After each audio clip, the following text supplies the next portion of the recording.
maliliit na anong tawag dito. Ito, nakuha ko na. Maliliit na crabs, ano yan ang tawag.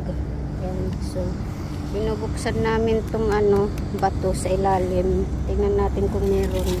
Ayun! Nagtago. Ayan, ayan. Ito. Nakuha ko.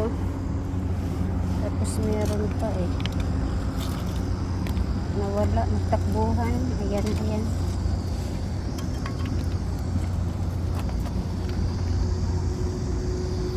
Isang pa. Ayan, mayroon pa isa.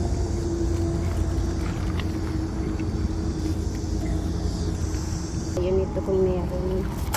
Ayun, ayun, ayun, nagtakbuhan. Ayun, isa.